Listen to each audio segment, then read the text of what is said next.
Hello बच्चों, कैसे हो आप सब।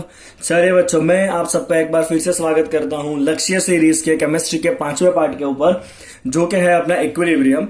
अगर बच्चों आप जानते होंगे कि इक्विलिब्रियम जो है वो मेनली दो पार्ट में हम पढ़ते हैं, एक है मोलेकुलर इक्विलिब्रियम, दूसरा है आयोनिक इक्विलिब्रियम, राइट। तो ये जो बच्चों हमारा पार्ट है C5, ये C5 है all about the molecular equilibrium.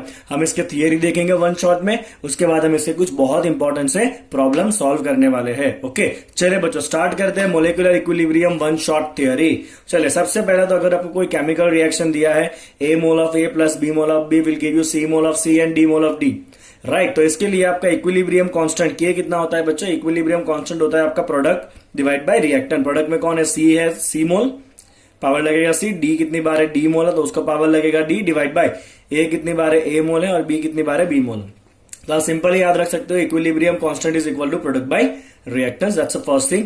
चलिए सेकंड देखते हैं बच्चों। अब यहाँ पे बहुत इंपॉर्टेंट है कि इस इक्वेशन के अंदर प्रोडक्ट और रिएक्टेंट में आपको खाली किसको रखना है? आपको ओनली रखना है एक्वियस एंड गैस को ही रखना है। किसको रखना है? खाली एक्वियस एंड गैसियस स्टेट को रखना है। अगर इसमें कोई सॉलिड या लिक्विड है तो फिर उसको फॉर्मूला में रखना नहीं है, क्योंकि सॉलिड और लिक्विड का कॉन्सेंट्रेशन मतलब होता है उसका डेंसिटी, और वो डेंसिटी चेंज होता नहीं है। तो इसमें खाली आपको क्या रखना है बच्चों? एक्वियस रखना है और गैसियस रखना है, राइट। चलिए, अगर रिएक्शन आपका है in the form of gas, तो गैस का कॉन्सेंट्रेशन कौन दिखाता है? प्रेशर दिखाता है। जितना ज्यादा गैस होगा उतना उसका प्रेशर ज्यादा होगा। तो उसके लिए हम बच्चों केपी डिफाइन करते हैं। तो केपी भी बहुत सिंपल है। केपी में क्या करना है? अगर ये सब कुछ गैस के फॉर्म में है तो केपी का मतलब होगा pressure of product divide by pressure of reactants. तो जो हम यहाँ पे कॉन्सेंट्रेशन लेते हैं केसी में, तो केपी में हमें क्या लेना है बच्चों? प्रोडक्ट्स लेना है। तो प्रोडक्ट केपी में क्या लेना है बच्चों? में प्रेशर लेना है। तो प्रेशर ऑफ सी कितनी बार है? सी बार है। प्रेशर ऑफ डी कितनी बार है? डी बार है। प्रेशर ऑफ ए कितने टाइम्स है? ए टाइम्स है। एंड प्रेशर ऑफ बी कितने टाइम्स है? बी टाइम्स है, राइट। तो सिमिलर फॉर दैट। चलिए, अब यहाँ पे केपी कैसे रिलेशन आता है, जो बहुत इंपॉर्टेंट है। इसके क्वेश्चन जनरली पूछे जाते हैं। केपी कैसे का रिलेशन है बच्चों? KP equal to KC into RT raise to delta NG. I hope कि आपको ये रिलेशन सबको आता ही होगा बहुत अच्छे से। तो KP equal to KC into RT raise to delta NG आपका रिलेशन है बच्चों। जहां पे डेल्टा एनजी क्या है? बहुत इंपॉर्टेंट। डेल्टा एनजी है नंबर ऑफ गैसियस प्रोडक्ट। तो आपको प्रोडक्ट के साइड देखना है कितने गैस के मोल है, that is number of gaseous product minus number of gaseous reactant. तो फिर आपको रिएक्टेंट के बाजू देखना है वहां पे कितने गैस के मोल है। ओके, प्रोडक्ट के बाजू गैस के मोल और रिएक्टेंट के बाजू गैस के मोल का जो डिफरेंस है ना बच्चों, वो डिफरेंस क्या होता है? आपका केपी होता है। अब आप सिंपल आप सोचिए, अगर ये डेल्टा एनजी जो है ना, अगर वो ग्रेटर देन जीरो है, डेल्टा एनजी अगर पॉजिटिव है, तो केपी क्या होगा बच्चों? ग्रेटर देन केसी होगा। अगर ये डेल्टा एनजी जो है बच्चों वो लेस देन जीरो है, तो केपी क्या होगा? लेस देन केसी होगा, राइट। और अगर delta NG equal to zero है, अगर ये इक्वल टू जीरो है, तो केपी और केसी सेम हो जाएगा, राइट। चलिए बच्चों यहां पे आइए, ये इक्विलिब्रियम कांस्टेंट के यूज क्या है? तो इक्विलिब्रियम कांस्टेंट के बच्चों मेनली दो यूज है। पहला है to find the extent of completion of reaction. कोई भी रिएक्शन कितना कंप्लीट हो रहा है वो हम इक्विलिब्रियम कांस्टेंट से पता कर सकते हैं। अगर ये इक्विलिब्रियम कांस्टेंट बहुत बड़ा है, डबल ग्रेटर देन 1, तो अगर ये इक्विलिब्रियम कांस्टेंट बहुत बड़ा है तो इसका मतलब क्या होगा? प्रोडक्ट बहुत ज्यादा होंगे, मतलब रिएक्शन जो है वो ऑलमोस्ट हुआ होगा। प्रोडक्ट बहुत सारे मिले हैं, रिएक्टर ऑलमोस्ट खत्म हो गए हैं। बट अगर ये के बहुत छोटा है, इसका मतलब क्या है? प्रोडक्ट बहुत कम है, रिएक्टेंट बहुत ज्यादा है, मतलब रिएक्शन जो है वो हुआ ही नहीं है। रिएक्टर एज इट इज पड़े हुए हैं और तुरंत ही रिएक्शन जो है वो इक्विलिब्रियम में आ गया, राइट। तो यहां से हमें पता चलेगा वो। दूसरा, to find the direction of the reaction. तो यहां पे जब हमें रिएक्शन का डायरेक्शन फाइंड करना होता है तो हम पहले क्या करते हैं बच्चों? क्यू फाइंड करते हैं। क्यू को हम कहते हैं रिएक्शन क्वोशंट, ओके। और ये जो रिएक्शन क्वोशंट है बच्चों वो कुछ नहीं, वो क्या होता है? प्रोडक्ट बाय रिएक्टेंट ही होता है। क्या होता है बच्चों? वो प्रोडक्ट बाय रिएक्टेंट ही होता है। तो आप जिस तरह से के निकालते हो उसी तरह से आपको क्यू भी निकालना है। बट फर्क क्या है? ये के आपके इक्विलिब्रियम टाइम के ऊपर होता है, ये सारे इक्विलिब्रियम के कॉन्सेंट्रेशन है। बट यहाँ पे आपको कोई भी टाइम दिया होगा, उस टाइम का जो भी कॉन्सेंट्रेशन है वो सारे कॉन्सेंट्रेशन आपको यहाँ पे डाल देना है और फिर आपको क्यू निकालना है। फिर आपको चेक करना है अगर क्यू ज्यादा हो गया, अगर क्यू जो है वो के से ज्यादा हो गया तो रिएक्शन आगे निकल गया है। क्यू अगर ज्यादा हो गया तो रिएक्शन आगे निकल गया है, तो उसको वापस पीछे आना पड़ेगा। तो रिएक्शन कहां होगा बच्चों? अगर क्यू बड़ा है तो रिएक्शन कहां होगा? रिवर्स होगा। अगर क्यू छोटा है, छोटा है मतलब अभी इक्विलिब्रियम तक पहुंचा ही नहीं है, तो उसको और आगे जाना पड़ेगा, तब जाके इक्विलिब्रियम होगा उसका। मतलब अगर क्यू की वैल्यू छोटी है बच्चों तो रिएक्शन कहां जाएगा? फॉरवर्ड। क्यू अगर बड़ा है तो रिएक्शन कहां जाएगा? रिवर्स। और अगर क्यू एंड के इक्विलिब्रियम है तो रिएक्शन का क्या होगा बच्चों? इक्विलिब्रियम में आ जाएगा, अगर इक्वल साइन हुआ तो। ठीक है, चलिए नेक्स्ट थियरी देखते हैं बच्चों इसका। चलिए नेक्स्ट थियरी क्या है बच्चों, एक रिलेशन है डेल्टा जी। डेल्टा जी मतलब गिब्स फ्री एनर्जी, आप थर्मोडायनेमिक्स में ये पढ़े होंगे सब। ओके, तो रिलेशन है Gibbs free energy equal to minus 2.303 RT log K. क्या रिलेशन है, delta G equal to minus 2.303 RT log K, जहां पे के जो है वो इक्विलिब्रियम कांस्टेंट है, आर आपका गैस कांस्टेंट है, टी आपका टेम्परेचर है केल्विन में। ओके, चलिए दूसरा रिलेशन होता है सेल कांस्टेंट को रिलेशन होता है सेल के पोटेंशियल को रिलेट करने का। ओके, और ये रिलेशन है delta G equal to minus NF/E0 cell. क्या रिलेशन है, माइनस NF/E0 सेल, जहां पे ये एफ क्या है बच्चों, एफ है आपका 96,500 कूलम, और ये एन होता है number of electron in transfer. मैंने हर तरह के एग्जाम्पल रखे हुए तो आपका सब कुछ बहुत क्लियर हो जाएगा। Number of electron in transfer during the process, number of electron in transfer. और E0 क्या होता है बच्चों, E0 होता है आपका सेल पोटेंशियल, स्टैंडर्ड सेल का पोटेंशियल। ओके, चलिए डेल्टा जी क्या है बच्चों, डेल्टा जी है आपका गिब्स फ्री एनर्जी। क्या होता है डेल्टा जी, गिब्स फ्री एनर्जी। ठीक है, क्लियर बच्चों, विजिबल है सब कुछ। चलिए नेक्स्ट देखते हैं। अब ये बहुत इंपॉर्टेंट है बच्चों, if the Kc is for A plus B will give you C, मतलब कोई रिएक्शन दिया है आपको A plus B will give you C, reversible आपका रिएक्शन है और उसका इक्विलिब्रियम कांस्टेंट कितना है बच्चों, Kc है। कितना है उसका इक्विलिब्रियम कांस्टेंट, Kc है। अब अगर आप रिएक्शन को घुमा रहे हो, C will give you A plus B, उल्टा कर दिया रिएक्शन, तो इक्विलिब्रियम कांस्टेंट क्या हो जाएगा, 1/, हो जाएगा। क्या हो जाएगा, इक्विलिब्रियम कांस्टेंट 1/, क्योंकि अब यहां पे क्या हुआ, जब आप उल्टा करोगे तो जो रिएक्टेंट था वो प्रोडक्ट हो गया और जो प्रोडक्ट था वो रिएक्टेंट हो गया। ओके, यहाँ पे सी क्या था, प्रोडक्ट था, और यहाँ पे वो सी क्या हो गया, रिएक्टेंट हो गया। मतलब रिएक्टेंट प्रोडक्ट जो है वो चेंज हो जाएंगे, तो इक्विलिब्रियम कांस्टेंट भी क्या हो जाएगा, इनवर्स हो जाएगा 1/, के। ओके, सिमिलरली अगर आपने पूरे रिएक्शन को मल्टीप्लाई किया बच्चों, अगर आपने यहाँ पे इस रिएक्शन को, यहाँ पे देखिए बच्चों, आपने इस रिएक्शन को, ये वाला जो रिएक्शन है ना, अगर आपने इस रिएक्शन को एन से मल्टीप्लाई कर दिया तो क्या होगा, तो ये रिएक्शन जो है बच्चों उसका इक्विलिब्रियम कांस्टेंट कितना है आपका, 1/Kc है। अगर आप सबको n से मल्टीप्लाई करोगे तो इक्विलिब्रियम कांस्टेंट का क्या हो जाएगा, पावर हो जाएगा n टाइम्स। कितना हो जाएगा, इक्विलिब्रियम कांस्टेंट का पावर हो जाएगा n। समझ में आ रहा है बच्चों आपको। ओके, मैं आपको एग्जांपल दिखाऊंगा इस टाइप के। चलिए अब देखिए, यहाँ पे अगर आप दो रिएक्शन को ऐड कर रहे हो, जैसे कि यहाँ पे एक रिएक्शन है A प्लस बी जो आपको C दे रहा है, उसका इक्विलिब्रियम कांस्टेंट K1 है। दूसरा है C प्लस D जो आपको E और B दे रहा है, जिसका इक्विलिब्रियम कांस्टेंट K2 है।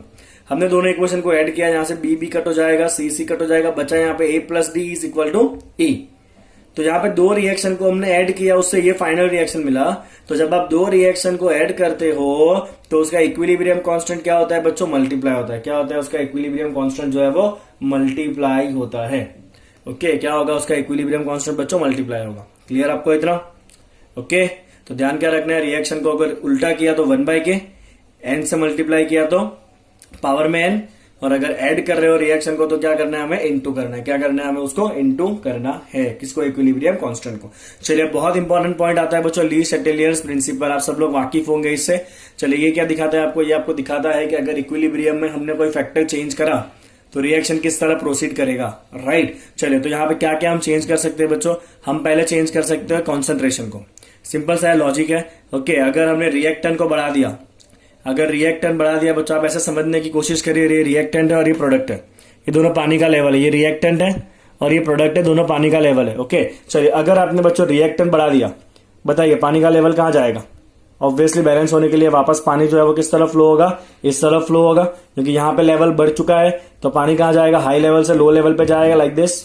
तो वापस रिएक्शन कहाँ जाना है आपका, फॉरवर्ड जाना है। चलिए अगर मान लीजिए आपने रिएक्टेंट को निकाल दिया, कम कर दिया रिएक्टेंट, दिखा आपको। अब बताइए पानी का फ्लो कहाँ जाएगा बच्चों, बैक जाएगा, मतलब रिएक्शन कहाँ जाएगा, रिवर्स। चलिए अगर आपने मान लीजिए प्रोडक्ट बढ़ा दिया, ओके प्रोडक्ट आपने बढ़ा दिया, क्या हुआ बच्चों, कहाँ जाएगा बताइए, फ्लो ऑब्वियसली रिवर्स जाएगा। समझ में आ रहा है आपको, मैं जो समझा रहा हूं वो। चलिए अगर सिमिलरली आपने प्रोडक्ट को क्या कर दिया, घटा दिया, प्रोडक्ट आपने निकाल दिए, तो प्रोडक्ट निकाल दोगे तो किसका लेवल बढ़ गया, रिएक्टेंट का लेवल बढ़ गया। तो रिएक्शन कहाँ जाएगा, फॉरवर्ड जाएगा, वापस बैलेंस होने के लिए। हो गया बैलेंस, ठीक है। तो ये हो गया effect of change of concentration. तो आपको रिएक्शन को आगे ले जाने के लिए या तो रिएक्टेंट डालते रहना है, या तो क्या करना है आपको, प्रोडक्ट को निकालते रहना है। तो रिएक्शन जो है वो कहाँ जाएगा, फॉरवर्ड ही जाएगा। नेक्स्ट देखिए बच्चों, effect of change of temperature. अब चेंज ऑफ टेम्परेचर के लिए पहले आपको ये डिसाइड करना है कि आपका रिएक्शन एंडोथर्मिक है कि एक्सोथर्मिक है।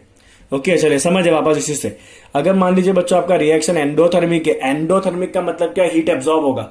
मतलब ये जो रिएक्टेंट है ना वो क्या करेंगे, हीट को एब्जॉर्ब करेंगे। मतलब आपका हीट कहां पर है बच्चों, यहां पर है, इस हाथ के ऊपर जो आपका लेफ्ट हैंड है ना वहां पे आपका हीट है। ओके अब अगर मान लीजिए कि आपने टेम्परेचर बढ़ाया, मतलब आपने और हीट दिया, हीट यहां पर है, और हीट दोगे तो यहां पे हीट बढ़ा आपका। बड़ा आपका हीट बोलिए, रिएक्शन कहाँ जाएगा, फॉरवर्ड के रिवर्स, ऑब्वियसली फॉरवर्ड जाएगा बिकॉज ये लेवल जो है वो बड़ा हो चुका है। समझ में आ रहा है बच्चों आपको? तो एंडोथर्मिक रिएक्शन का हीट कहां पर है, रिएक्टेंट के साइड है, और अगर टेम्परेचर बढ़ा हो गया तो हीट ज्यादा हो गया, हीट ज्यादा हो गया तो रिएक्शन कहां जाएगा, रिवर्स फॉरवर्ड चला जाएगा, राइट। चलिए अगर वही रिएक्शन एक्सोथर्मिक है, एक्सो में क्या होता है बच्चों, हीट रिलीज होता है, मतलब हीट कहां पर है, प्रोडक्ट के साइड है, यहां पर हीट जो रिलीज हुआ है। समझ में आ रहा है आपको? तो अगर आपका यहां पर हीट है, राइट, और अगर आपने टेम्परेचर बढ़ा दिया, अगर आपने हीट को बढ़ा दिया, अब बताए रिएक्शन कहां चला जाएगा बच्चों, रिएक्शन तो रिवर्स चला जाएगा बिकॉज ये लेवल ज्यादा हो चुका है। ओके, बट अगर यही एक्सोथर्मिक में जो हीट यहां पर है, अगर हम टेम्परेचर को कम कर दें, मतलब हीट को हम निकाल दें, तो रिएक्शन कहां जाएगा बताइए बच्चों, रिएक्शन कहां जाना है, ऑब्वियसली अभी फॉरवर्ड डायरेक्शन में जाना है बिकॉज ये लेवल बड़ा हो चुका है। समझ में आ रहा है आपको? इतना क्लियर हो रहा है ये? तो आपको याद क्या रखना है, अगर बच्चों एंडोथर्मिक रिएक्शन है तो फॉरवर्ड जाने के लिए क्या करना है, आपको टेम्परेचर को बढ़ाना है, ऊपर का एरो, और अगर एक्सोथर्मिक रिएक्शन है तो आपको फॉरवर्ड जाने के लिए क्या करना है, टेम्परेचर को घटाना है। तो एंडो में हम क्या करेंगे बच्चों, टेम्परेचर बढ़ाएंगे आगे जाने के लिए, एक्सो में क्या करेंगे, टेम्परेचर को घटाएंगे आगे जाने के लिए। एंडो एक्सो डेल्टा एच से भी देख सकते हो आप, अगर डेल्टा एच पॉजिटिव है तो रिएक्शन कैसा होगा, एंडोथर्मिक, डेल्टा एच नेगेटिव है तो रिएक्शन कैसा होता है, एक्सोथर्मिक होता है। चलिए effect of change of pressure, देखिए बहुत सिंपल है, चेंज ऑफ प्रेशर को भी अगर आपको समझना है, ये रिएक्टेंट है, ये प्रोडक्ट है। ओके, चलिए मान लीजिए बच्चों अगर यहां पे गैस ज्यादा है, कहां पे गैस ज्यादा है, रिएक्टेंट पे, अगर ये रिएक्टेंट पे ज्यादा गैस है तो आपको रिएक्शन को आगे ले जाने के लिए क्या करना पड़ेगा, ये जो गैस है उसको कंप्रेस करना पड़ेगा। अगर आप ये गैस को कंप्रेस करोगे तो रिएक्शन जल्दी जल्दी होगा, यस और नो। अगर गैस को कंप्रेस किया मतलब प्रेशर बढ़ाया तो रिएक्शन जल्दी हुआ, तो रिएक्शन कहां जाएगा बच्चों, फॉरवर्ड जाएगा। समझ में आया? तो अगर यहां पे गैस ज्यादा है, कहां पे, रिएक्टेंट पे, तो आपको क्या करना पड़ेगा, प्रेशर बढ़ा के उसको दबाना पड़ेगा, तो रिएक्शन फॉरवर्ड जाएगा। बट अगर यहां पे गैस ज्यादा है, यहां पे कहां पे, प्रोडक्ट के साइड, देखिए कौन सा हाथ है ये, तो अगर प्रोडक्ट के साइड आपका गैस अगर गैस ज्यादा है और अगर आपने यहां पे कंप्रेस कर दिया, यहां पे गैस ज्यादा है और यहां पे कंप्रेस कर दिया, तो रिएक्शन तो कहां चला जाएगा, रिवर्स चला जाएगा। मतलब जब यहां पे गैस ज्यादा होता है ना, कहां पे, प्रोडक्ट की तरफ, तो आपको क्या करना है बच्चों, प्रेशर को कम करना पड़ेगा ताकि रिएक्शन जो है वो आगे आ पाए।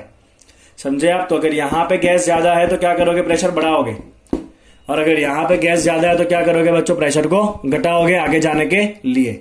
क्लियर? तो ये हो गया बच्चों आपका लीच अटेलियर्स प्रिंसिपल। तो आपके सारे थियरी हो चुके हैं मॉलिक्यूलर इक्विलिब्रियम के। चलिए बच्चों स्टार्ट करते हैं एमसीक्यू से, एंड लेट्स सी कि आप एमसीक्यू कितने सॉल्व कर सकते हो। Let's start with the first MCQ. चलिए बच्चों सबसे पहला एमसीक्यू ही क्या है, देखिए, the oxidation of SO2 by O2 to SO3 is an exothermic reaction. कैसा रिएक्शन है बच्चों, एक्सोथर्मिक है। The yield of SO3 will be maximum if, तो yield of SO3 is maximum if, तो पहले रिएक्शन लिखिए, ऑक्सीडेशन ऑफ SO2 करना है किससे, O2 से। चलिए SO2 किस फॉर्म में होता है, गैस के फॉर्म में होता है, और O2 है, O2 भी किस फॉर्म में होता है बच्चों, गैस के फॉर्म में होता है। चलिए इन दोनों के बीच में रिएक्शन से आपको क्या मिल रहा है बच्चों, SO3 मिल रहा है। SO3 भी किस फॉर्म में होता है, गैस के फॉर्म में। रिएक्शन कैसा होगा आपका, रिवर्सिबल होगा। ओके, चलिए पहले इसको बैलेंस करिए। बैलेंस कैसे करोगे बच्चों, यहाँ पे आपको करना पड़ेगा 2SO2 plus O2 will give you 2SO3। ठीक है, चलिए रिएक्शन कैसा का है, एंडो के एक्सो, रिएक्शन है एक्सोथर्मिक। एक्सो मतलब हीट जो है वो क्या हो रहा है, रिलीज हो रहा है, रिलीज हो रहा है मतलब हीट कहां पर है बच्चों, प्रोडक्ट की तरफ है। चलिए अभी मैंने आपको बताया एक्सोथर्मिक में आपको अगर आगे जाना है, आपको क्या पूछा गया है, the yield of SO3 will be maximum. ये SO3 मैक्सिमम कब होगा, SO3 मैक्सिमम तभी होगा जब रिएक्शन कहां आएगा, फॉरवर्ड आएगा। चलिए अगर आपको रिएक्शन को फॉरवर्ड लाना है बच्चों, राइट, तो एक्सोथर्मिक में आप क्या करते हो बताइए, तो कैसा प्रोसेस है आपका, ये एक्सोथर्मिक प्रोसेस है। एक्सोथर्मिक में फॉरवर्ड जाने के लिए क्या करते हो बताइए, अभी हमने किया था ना, एक्सोथर्मिक में आपका हीट कहां पर होता है बच्चों, प्रोडक्ट की तरफ होता है यहाँ पे। तो अगर आपको आगे आना है तो क्या करना पड़ेगा, प्रोडक्ट को आपको कम करना पड़ेगा, हीट को आपको कम करना पड़ेगा, मतलब टेम्परेचर क्या करेंगे हम, डिक्रीज करेंगे। तो एक्सोथर्मिक में बच्चों फॉरवर्ड जाने के लिए हम क्या करेंगे, टेम्परेचर को डिक्रीज करेंगे। चलिए प्रेशर का भी पूछा है, टेम्परेचर भी पूछा है, प्रेशर भी पूछा है। चलिए यहाँ पे कितना गैस है वो गिनिए, तो नंबर ऑफ गैसियस रिएक्टेंट, तो यहाँ पे गैसेस 2 है, यहाँ पे गैसेस 1 और है, 2 और 1 कितना, रिएक्टेंट हो गया 3 हो गया। नंबर ऑफ गैसियस प्रोडक्ट देखिए, ये रहा गैस, कितने मोल है, 2 मोल है। कहां पे गैस ज्यादा है बच्चों, रिएक्टेंट पे गैस ज्यादा है। अभी हमने क्या सिखाया आपको, अगर यहाँ पे आपका गैस ज्यादा हो रिएक्टेंट की तरफ, तो आपको क्या करना चाहिए, गैस को कंप्रेस करना चाहिए ताकि रिएक्शन कहां जाए, फॉरवर्ड जाए। तो क्योंकि यहाँ पे नंबर ऑफ गैसियस रिएक्टेंट ज्यादा है, तो हम क्या करेंगे बच्चों, प्रेशर को जब इंक्रीज करेंगे तो रिएक्शन कहां जाएगा आपका, फॉरवर्ड जाएगा। मतलब यहाँ पे आपको क्या क्या करना है, टेम्परेचर को डिक्रीज करना है और प्रेशर को इंक्रीज करना है। चलिए टेम्परेचर को रिड्यूस करना है और प्रेशर को इंक्रीज करना, तो आपका सही आंसर कौन सा होगा बच्चों? बी, टेम्परेचर रिड्यूस किया, प्रेशर इंक्रीज किया। क्लियर आपको ये क्वेश्चन लीचा टेलियर का? चलिए नेक्स्ट क्वेश्चन देखिए, which is the strongest Brønsted base. तो पहले आपको ब्रॉन्स्टेड एसिड बेस का थोड़ा लॉजिक बता देता हूं। एक्चुअली ये आयोनिक इक्विलिब्रियम का क्वेश्चन है, छोटा सा क्वेश्चन है, अभी सॉल्व कर लेंगे हम। तो बच्चों ब्रॉन्स्टेड एसिड जो है ना, वो प्रोटॉन मतलब H+ का डोनर होता है, ओके। और जो ब्रॉन्स्टेड बेस है वो बच्चों प्रोटॉन मतलब H+ का एक्सेप्टर होता है। क्या होता है H+ का एक्सेप्टर? हमें क्या पूछा है? Which is the strongest Brønsted base. क्या पूछा है बच्चों? स्ट्रॉन्गेस्ट ब्रॉन्स्टेड बेस, और ये सारे आयन के फॉर्म में है। तो पहले हम क्या करेंगे, इन सबका कॉन्जुगेट बना लेंगे। ये सारा क्या पूछा है? स्ट्रॉन्गेस्ट ब्रॉन्स्टेड बेस पूछा है, मतलब ये सारे है तो बेस ही है, क्योंकि सब कोई नेगेटिव है ना। नेगेटिव है मतलब ये सब क्या करते हैं? H+ को एक्सेप्ट कर सकते हैं। H+ को एक्सेप्ट करेंगे मतलब सबके सब बेस है। तो पहले आप इनका कॉन्जुगेट एसिड फाइंड निकाल लीजिए। चलिए देखते हैं, फिर ही हम आगे बढ़ेंगे। कॉन्जुगेट एसिड, चलिए कॉन्जुगेट एसिड का मतलब क्या है? सबके अंदर H+ ऐड करिए, तो इसमें H+ ऐड करिए, क्या बनेगा बच्चों? ये HClO। इसमें ऐड करिए H+ HClO2। इसमें ऐड करिए H+ HClO3। इसमें ऐड करिए H+ HClO4। चलिए आपको क्या पूछा है? आपको पूछा गया है स्ट्रॉन्गेस्ट बेस। तो बच्चों आयन में से स्ट्रॉन्गेस्ट बेस वो होगा जिसका कॉन्जुगेट जो है ना वो कैसा होगा? वीकेस्ट होगा। राइट, आपको ये पता होगा कि अगर एसिड स्ट्रांग है तो उसका कॉन्जुगेट कैसा होता है? वीक होता है। और जो वीक होता है उसका कॉन्जुगेट कैसा होगा? स्ट्रांग होगा। राइट, तो आपको पूछा गया है स्ट्रॉन्गेस्ट बेस, तो आपको ये निकालना है कि किसका कॉन्जुगेट जो है ना वो वीकेस्ट एसिड है। समझ में आया आपको? अगर बेस आपका कैसा है बच्चों? स्ट्रांग है, तो उसका कॉन्जुगेट कैसा होगा? वीक एसिड होगा। क्या होगा? उसका कॉन्जुगेट जो है वो वीक एसिड होगा। चलिए अभी ये सारे के सारे एसिड है बिकॉज सबके पास H है, ओके। तो आपको एक सिंपल सा लॉजिक बता देता हूं कि एसिडिक स्ट्रेंथ जो है ना that is directly proportional to the oxidation state of central atom, क्योंकि जितना ज्यादा ऑक्सीडेशन स्टेट होगा उतना बॉन्ड पोलर हो जाएगा। Oxidation state of central atom, right. तो यहां पे सेंटर में सबके क्लोरीन है। चलिए यहां पे क्लोरीन का ऑक्सीडेशन स्टेट होगा +1, यहां पे होगा +3, यहां पे होगा +5, यहां पे होगा +7। तो सबसे ज्यादा ऑक्सीडेशन स्टेट क्लोरीन का कहां पर है? HClO4 में है। तो जितना ज्यादा ऑक्सीडेशन स्टेट होगा उतना एसिडिक नेचर कैसा होगा? ज्यादा होगा। मतलब ये कैसा होगा बच्चों? ये आपका स्ट्रॉन्गेस्ट एसिड होगा, क्योंकि उसका ऑक्सीडेशन स्टेट सबसे ज्यादा है। तो ये कैसा है बच्चों? स्ट्रॉन्गेस्ट एसिड है। यहां पे ऑक्सीडेशन स्टेट सबसे कम है +1, राइट। तो ये कैसा होगा? आपका वीकेस्ट एसिड होगा। अगर ये बच्चों एसिड वीकेस्ट है तो इसका कॉन्जुगेट कैसा होगा? स्ट्रॉन्गेस्ट बेस, क्योंकि स्ट्रॉन्गेस्ट बेस का कॉन्जुगेट कैसा होता है? वीक एसिड होता है। तो अगर ये वीक एसिड है तो इसका जो कॉन्जुगेट बनेगा, क्या बनेगा बच्चों? इसका कॉन्जुगेट HClO का कॉन्जुगेट, मतलब H निकाल दीजिए, क्या बचा? Cl-। ये कैसा होगा बच्चों? ये होगा आपका स्ट्रॉन्गेस्ट बेस, क्योंकि इसका कॉन्जुगेट कैसा था? वीकेस्ट एसिड था। तो हमें जो पूछा है स्ट्रॉन्गेस्ट बेस मतलब कॉन्जुगेट कैसा होगा? Weakest acid. Weakest acid conjugate कौन है? इसका है HClO। तो आपका ये बेस कैसा होगा? सबसे स्ट्रांग होगा HClO। क्लियर आपको इतना क्वेश्चन? चले बच्चों नेक्स्ट देखते हैं। चले बच्चों तीसरा क्वेश्चन क्या है? For a reversible reaction N2 + 3H2 will give you 2NH3। जाना माना reaction Haber's process at 500 degree Celsius. The value of Kp is given 1.44 into 10⁻⁵ when the partial pressure is measured in atmosphere। ये थोड़ा सा important point है। Pressure किसमें बच्चों? Atmosphere में है। The corresponding value of Kc कितना होगा? तो रिलेशन खाली Kp Kc का ही है जो हम बहुत अच्छे से जानते हैं। पहले रिएक्शन लिख दीजिए, N2 gas plus 3H2 gas will give you 2NH3 gas. Kp हमारे पास है और रिलेशन भी हमें पता है ऑलरेडी। क्या रिलेशन होता है बच्चों? Kp = Kc × RT⁻⁴ ठीक है। चलिए ΔNg मतलब gaseous product minus gaseous reactant. चलिए गैसियस प्रोडक्ट कितने है बच्चों? 2 है। नंबर ऑफ गैसियस प्रोडक्ट कितना? 2 है। और गैसियस रिएक्टेंट में देखे चले, नंबर ऑफ गैसियस रिएक्टेंट कितना है? यहाँ पे 1 है गैस और यहाँ पे कितना गैस है? 3 है। तो नंबर ऑफ गैसियस रिएक्टेंट कितना होगा बच्चों? 4 हो गया। ओके चलिए, तो आपका जो ΔNg है वो कितना हो जाएगा? ΔNg = gaseous product minus gaseous reactant. ये आपका हो जाएगा -2, राइट। चलिए आगे बढ़ते हैं बच्चों। तो आपका केपी का वैल्यू कितना है, केपी है आपका 1.44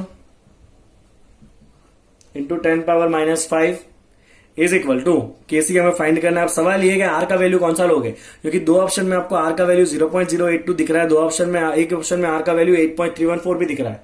अब क्योंकि आपका प्रेशर किस में बच्चों, एटमॉस्फेयर में है ना, तो आपको आर का वैल्यू एटमॉस्फेयर यूनिट में कितना होता है, 0.082 होता है एटमॉस्फेयर लीटर पर मोल केल्विन, राइट। ये आपको बेसिक नॉलेज होना चाहिए।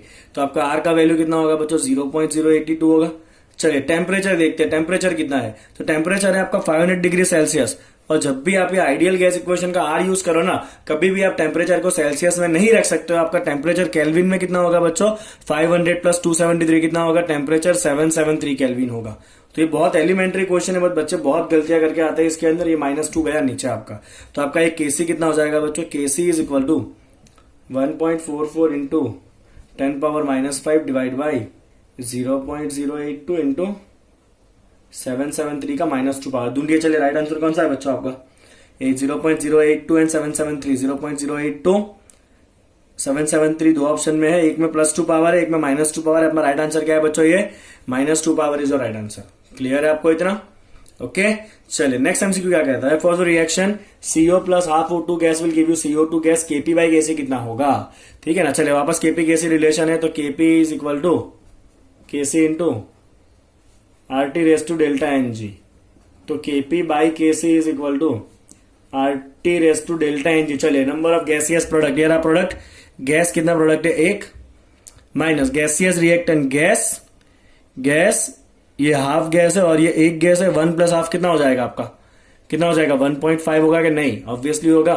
तो आपका डेल्टा NG कितना हो जाएगा, -0.5 होगा डेल्टा NG। चलिए -0.5 का मतलब क्या है आपका, RT रेस टू -हाफ।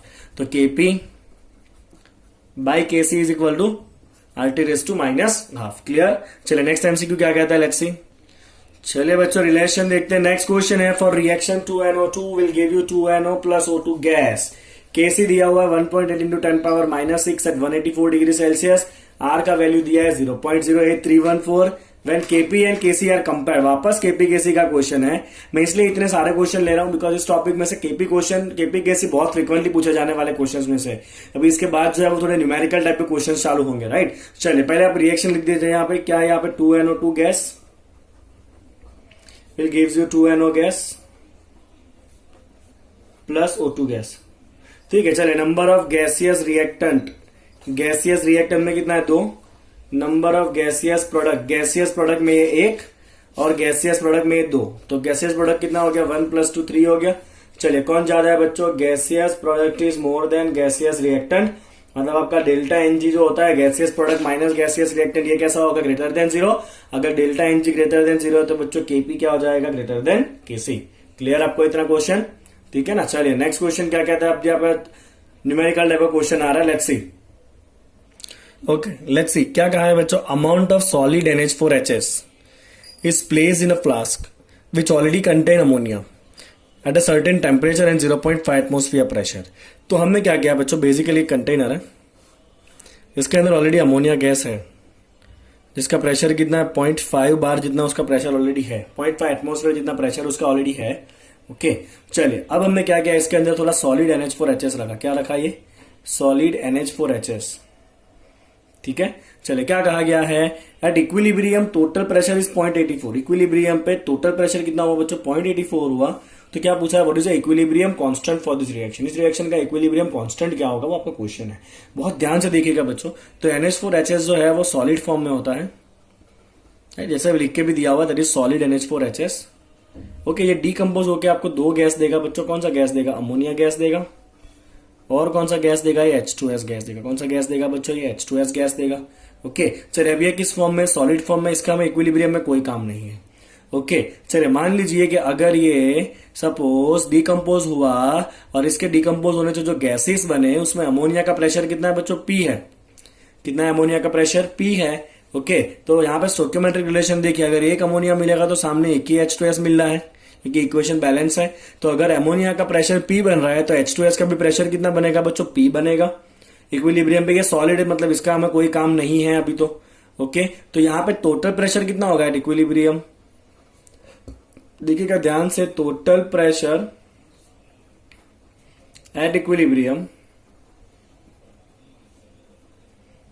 चलिए बच्चों, तो इसका अमोनिया का प्रेशर कितना है इक्विलिब्रियम पे? P है। H2S का भी प्रेशर कितना है? P है। और साथ में अमोनिया ऑलरेडी प्रेजेंट था जिसका प्रेशर 0.5 पहले से था। ये बहुत इंपॉर्टेंट पॉइंट है कि अमोनिया पहले से भी तो प्रेजेंट था ना, उसका प्रेशर 0.5 था और वापस इसके डिकम्पोजिशन से भी अमोनिया बना जिसका प्रेशर P है। तो अमोनिया के प्रेशर के लिए वापस 0.5 ऐड करना पड़ेगा हमें। तो ये H2S का प्रेशर P और अमोनिया का प्रेशर कितना होगा बच्चों? P plus 0.5। और ये सब मिला के टोटल प्रेशर कितना है इक्विलिब्रियम पे? 0.84 है। बोलिए बच्चों, समझ में आ रहा है? ओके। अगर ये सपोज गैस होता ना बच्चों आपका, तो फिर ये केस पूरा अलग हो जाता, जो हमने आगे ऐसे न्यूमेरिकल करने जहां पे ये भी गैस होगा, तो वहां पे पूरा क्वेश्चन जो आपका चेंज हो जाएगा। अभी इसको इस पे ध्यान देते हैं। तो आपका ये 2p कितना हो जाएगा? 2p equal to 0.34। सिंप्लीफाई करते रहेंगे आप इसको, तो p हो जाएगा आपका 0.17। यस और नो बच्चों, कितना होगा आपका? p हो जाएगा आपका 0.17। ओके। चलिए, आपको क्या करना है बच्चों? इक्विलिब्रियम निकालना है। तो इक्विलिब्रियम कांस्टेंट आप लिखोगे Kp is equal to product by reactant. चलिए, प्रोडक्ट में कौन है बच्चों? अमोनिया एंड H2S है। तो अमोनिया का प्रेशर इंटू H2S का प्रेशर, और रिएक्टेंट में कौन है? NH4HS है जो सॉलिड फॉर्म है, तो उसका हमें कोई काम ही नहीं है। चलिए बच्चों, अमोनिया का प्रेशर कितना है? तो अमोनिया का प्रेशर यहां पे P है और साथ में पहले से कितना प्रेशर था? 0.5। पहले से कितना प्रेशर था बच्चों? 0.5। तो अमोनिया का टोटल प्रेशर कितना होगा? P plus 0.5। और H2S का प्रेशर कितना है? P है। राइट। चलिए, P का वैल्यू है कितना है? 0.17। तो आप करें यहां पे 0.17 प्लस 0.5 इंटू 0.17 जो P का वैल्यू है। सॉल्यूशन करिए। चलिए, कितना हो जाएगा आपका? 0.67 इंटू 0.17। चलिए, सॉल्व करके बताइए कितना आ रहा है ये। अप्रोक्सीमेट सॉल्व करिए बच्चों, आपका आंसर आने वाला है ये 0.11 आएगा। कितना आएगा आपका आंसर अप्रोक्सीमेटली? आप ऐसे भी कर सकते हो 17 इंटू 6। 17 इंटू 6 कितना होगा बच्चों? अप्रोक्सीमेटली आपका 17 इंटू 6 कुछ 0.10 के आजू बाजू आएगा ना आपका आंसर। तो आपका राइट आंसर कौन सा होगा बच्चों? 0.11। तो इस रिएक्शन का जो आपका इक्विलिब्रियम कांस्टेंट Kp है बच्चों, वो कितना होगा? 0.11 होगा। क्लियर आपको? चलिए, नेक्स्ट देखते हैं बच्चों। चलिए बच्चों, अगला क्वेश्चन क्या कहता है, let's see. PCl5 gas will give you PCl3 plus Cl2 gas. If the total pressure is P at equilibrium and the degree of deassociation of PCl5 is X, then the partial pressure of PCl3 will be how much? PCl3 का partial pressure कितना होगा बच्चों? बहुत important type के question है, आपको बहुत ध्यान से इसको करना है। राइट। लेट्स सी बच्चों how we will do this. तो हम पहले यहां पे लिखेंगे PCl5 गैस, जो हमें देने वाला है PCl3 गैस, और हमें देने वाला है Cl2 गैस। ओके। जब भी आपको ये दिया हो ना डिग्री ऑफ डीएसोसिएशन, क्या दिया बच्चों आपको? डिग्री ऑफ डीएसोसिएशन आपको जब भी दिया हो क्वेश्चन में, तो आपको क्या करना है बच्चों? आपको लिखना है यहां पे एट बिगिनिंग। ओके। हम जब डिग्री दिया होगा तब हम सब कुछ फ्रैक्शन में करेंगे। तो बिगिनिंग में PCl5 रिएक्टेंट है, तो उसका फ्रैक्शन कितना होगा? 1। और इन दोनों का फ्रैक्शन कितना होगा बच्चों? 0 होगा। कितना होगा? इन दोनों का फ्रैक्शन 0 होगा। राइट। अब हम क्या करेंगे एट इक्विलिब्रियम? ध्यान से देखिएगा बच्चों, अब क्या दिया है? Degree of dissociation of PCl5 is X। मतलब X जो है वो कितना फ्रैक्शन डीएसोसिएट होगा। तो आपका जो X है, जो आपका जो PCl5 है, वो X जितना डीएसोसिएट हो जाएगा। तो पहले था कितना? वो 1 जितना था, उसमें से X जितना अगर डीएसोसिएट हुआ, तो इक्विलिब्रियम पे PCl5 कितना बचना है बच्चों? 1 माइनस एक्स बचना है कि नहीं? ओके। अब देखिए, अगर यहां पे ये 1 डिकम्पोज होगा तो ये सामने 1 बनेगा। तो अगर ये X जितना डिकम्पोज हुआ है, तो ये कितना बना होगा? X जितना बना होगा। यस और नो? चलिए, सिमिलरली जब ये 8 जितना डिकम्पोज होगा, तो ये भी सामने 8 जितना बनेगा। ये इक्वेशन बैलेंस्ड है। तो अगर ये X जितना डिकम्पोज हो गया, तो ये बचा कितना बच्चों? X जितना बचा फ्रैक्शन में। यस और नो? ओके। चलिए, आप टोटल फ्रैक्शन निकाल लीजिए बच्चों, कितना हो रहा है?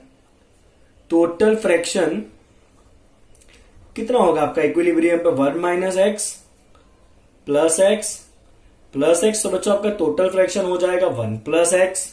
अब ये टोटल में से आपका PCl3 का फ्रैक्शन कंट्रीब्यूशन कितना है? Let's see. तो मैं यहां पे लिखूंगा कि मोल फ्रैक्शन, या आप खाली फ्रैक्शन लिख सकते हो बच्चों, मोल फ्रैक्शन या खाली fraction of PCl3 is equal to, हम यहां पे लिखेंगे फ्रैक्शन ऑफ PCl3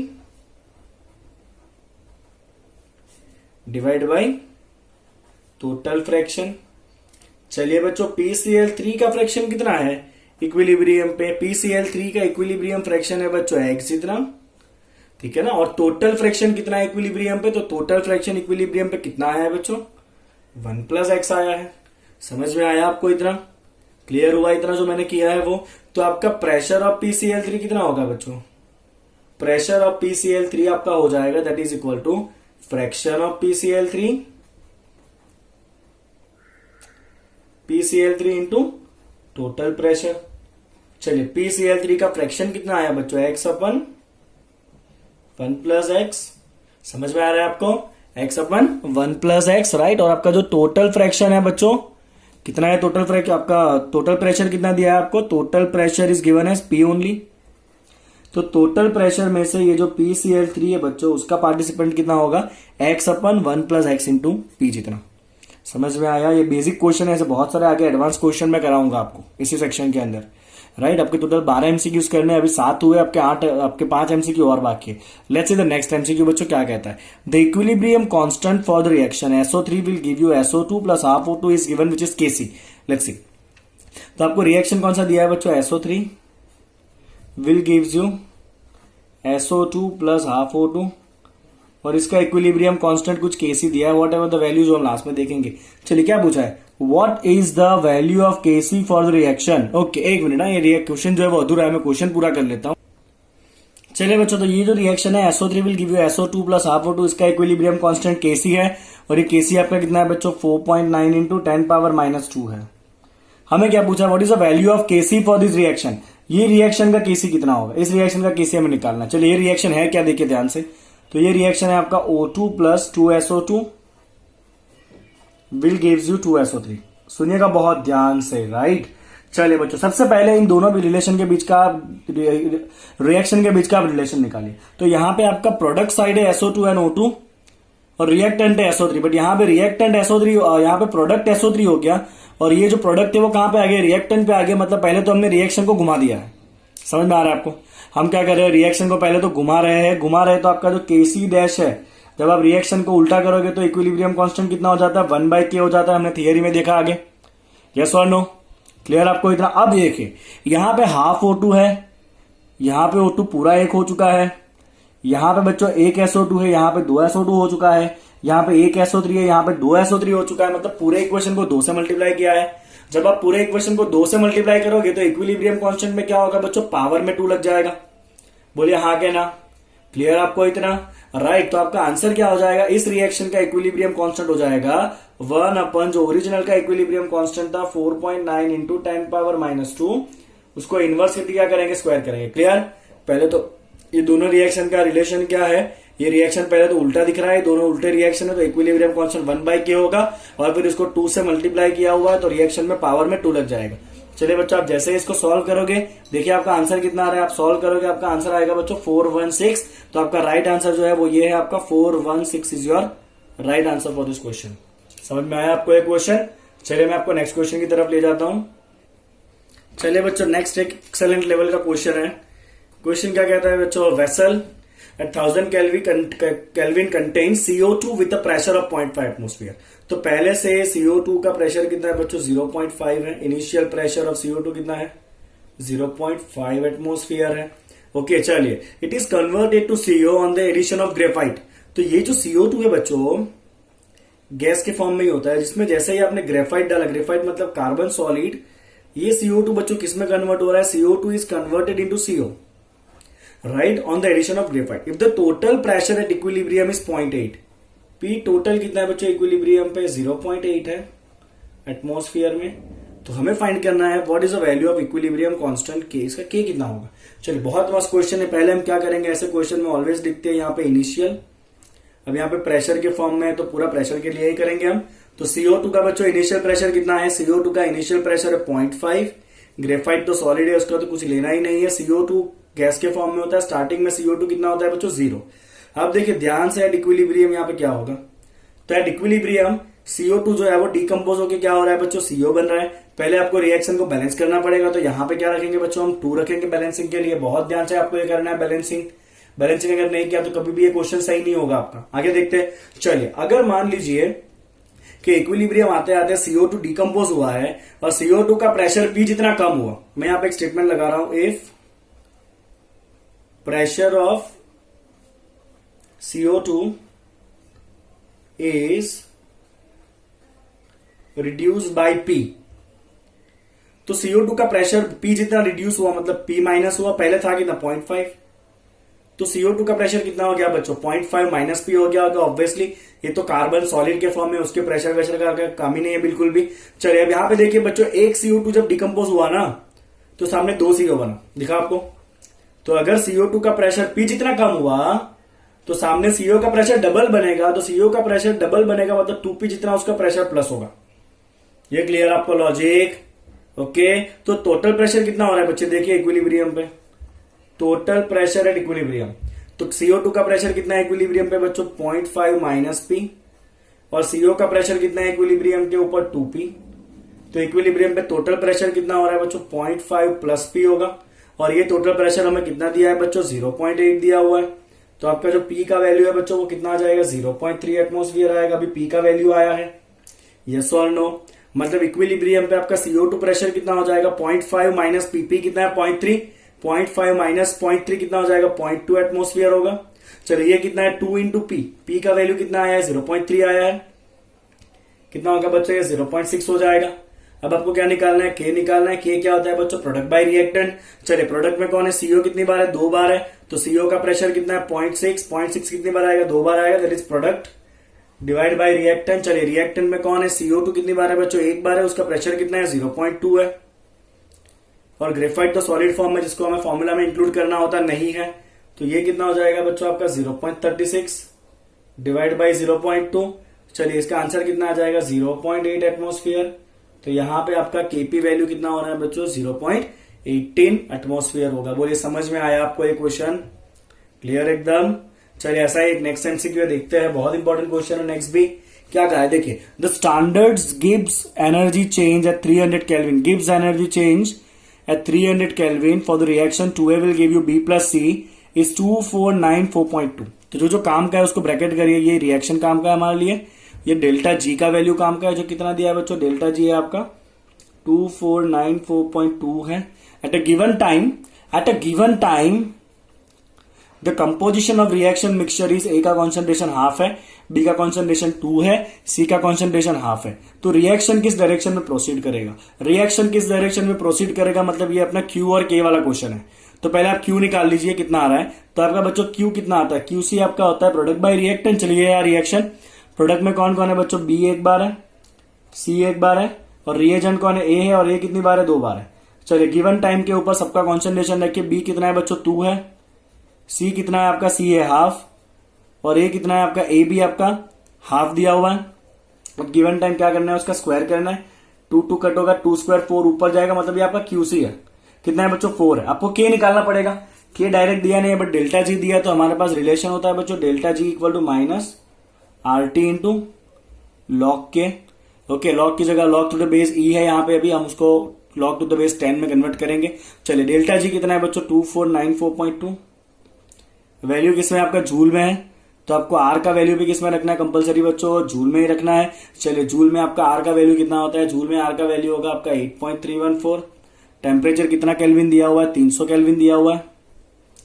लॉग को कन्वर्ट करेंगे बच्चों LN के अंदर, तो LN के अंदर लॉग कितना हो जाएगा 2.303, लॉग टू द बेस 10 के हो गया, ठीक है ना। चलिए दोनों पार्ट अलग अलग है। ओके, चलिए आप इसको जैसे ही सिंप्लीफाई करोगे आपका लॉग का आंसर कितना आ रहा है बताइए। चलिए आप खुद से इसको सॉल्व करिए, 1 मिनट आपके पास है इसको कैलकुलेट करने के लिए, और बताइए लॉग का आंसर कितना हो रहा है। ज्यादा दिमाग मत लगाए, मुझे यहाँ पे दिख रहा है 8 3 2400 होगा, ये भी कुछ 2400 के आजू बाजू है, मतलब मैं इसको डायरेक्ट कट ही कर दूंगा 2400 कट, ठीक है ना। चलिए यहाँ पे बचा कितना बच्चों, बहुत ध्यान से देखिएगा यहाँ पे कितना बच रहा है आपका। ओके, यहाँ पे एक काम करते हैं हम इसको ना ई के फॉर्म में कन्वर्ट नहीं करते, लॉग के फॉर्म में कन्वर्ट नहीं करना है इसको, keep it in the form of E only. तो यहाँ पे ये क्या बचा आपका, मैं इसको लॉग ई के बेस में ही रख रहा हूँ, 2.303 नहीं रख रहा हूं मैं, इसका रीजन मैं आपको बताऊंगा। तो ये माइनस सामने आएगा, तो लॉग टू द बेस ई के कितना हुआ आपका -1 हुआ, तो आपका के कितना होगा बच्चों, के होगा आपका ई ऊपर जाएगा, ई पावर -1। ओके, समझ में आ रहा है आपको इतना, आगे बढ़े। Okay let's see. अब बच्चों ये ई का वैल्यू होता है 1.273। कितना होता है ई का वैल्यू 1.273 रिस 2.73 सॉरी। ई का वैल्यू कितना होता है बच्चों 2.73 होता है। आपको क्वेश्चन में भी दिया होगा। तो उसका कितना पावर है -1 पावर है मतलब इनवर्स। अब आप उसका जो भी करोगे 1/2 मतलब आपका आंसर जो है ना वो कुछ 0.45 के आजू बाजू आने वाला है इक्विलिब्रियम कांस्टेंट के। अब कंपेयर करिए के एंड क्यू को, तो क्यू तो 4 है और के तो बहुत छोटा है। तो यहाँ पे क्या है बच्चों आपका Q is very much greater than के। तो अगर क्यू बड़ा है, क्यू आगे निकल गया है, तो उसको वापस कहाँ आना पड़ेगा, संतुलन के लिए रिवर्स आना पड़ेगा। तो रिएक्शन कैसे होगा बच्चों आपका रिवर्स डायरेक्शन में होगा। क्लियर आपको एमसीक्यू। चलिए नेक्स्ट एमसीक्यू देखेंगे, लास्ट 2 बाकी अभी। चलिए बच्चों क्या कहा है, इक्विलिब्रियम कांस्टेंट है 298 kelvin for a reaction A plus B will give you C plus D is 100। Equilibrium constant is 100। तो आपको के कितना दिया है बच्चों 100 दिया हुआ है। आगे देखो क्या हुआ है। Okay, if the initial concentration of all the 4 species were 1 molar then equilibrium concentration of D is how much. चलिए ज्यादा टाइम पास नहीं करेंगे, इसमें हम डायरेक्ट लिखेंगे A plus B will gives you C plus D. A plus B will gives you और बच्चों सी plus D. Okay, चलिए क्या करेंगे हम, तो इनिशियल कॉन्सेंट्रेशन सबका कितना है 1 1 1 1। ये आपका इनिशियल है। हम क्या करेंगे, चलिए यार इक्विलिब्रियम करेंगे हम। तो इक्विलिब्रियम का आपका ए और बी यूज होगा और सी और डी बनेगा बिकॉज ये प्रोडक्ट है। तो ए सपोज मान लीजिए एक्स जितना यूज हुआ तो ए कितना बचा होगा 1 माइनस एक्स। सबका स्टोइकियोमेट्रिक कोएफिशिएंट 1 1 1 है, तो ज्यादा हमें दिमाग नहीं लगाना है। अगर ये एक्स जितना यूज हुआ तो ये भी एक्स जितना यूज हुआ, तो ये बचेगा कितना 1 माइनस एक्स। चलिए ये एक्स जितना यूज हुआ तो ये एक्स जितना बनेगा, तो ये कितना होगा 1 प्लस एक्स होगा। ये भी उतना ही बनेगा, तो ये भी कितना होगा 1 प्लस एक्स होगा।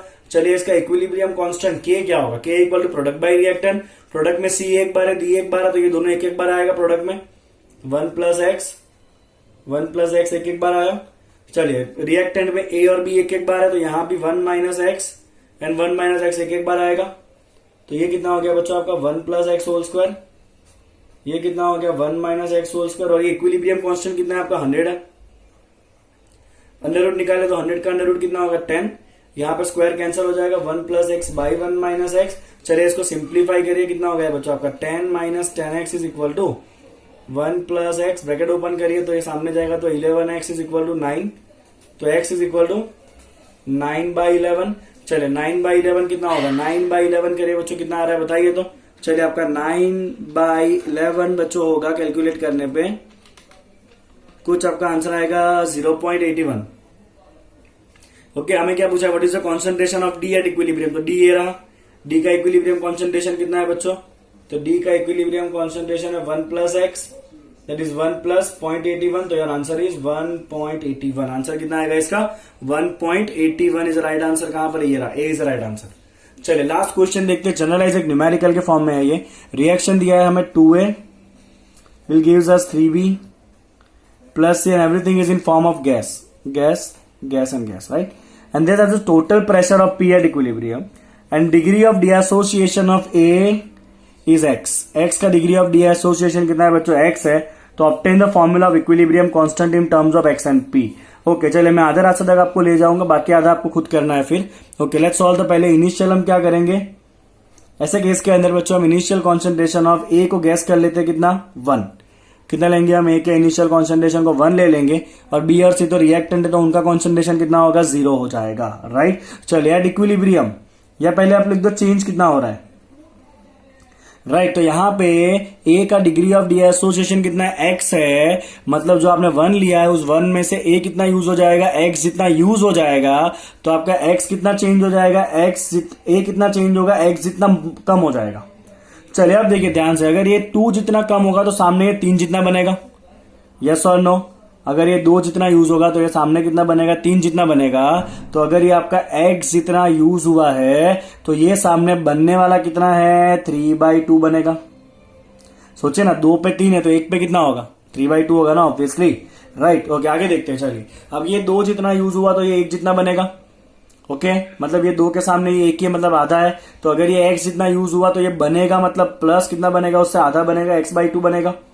ओके, चलिए अब अभी आप इक्विलिब्रियम पे निकाल लीजिए कितना आ रहा है आपका। तो एट इक्विलिब्रियम ये a कितना हो जाएगा 1 माइनस एक्स, कितना होगा ये 1 माइनस एक्स। b कितना है 0 plus 3/2x that is 3/2x only. c कितना है प्लस x/2।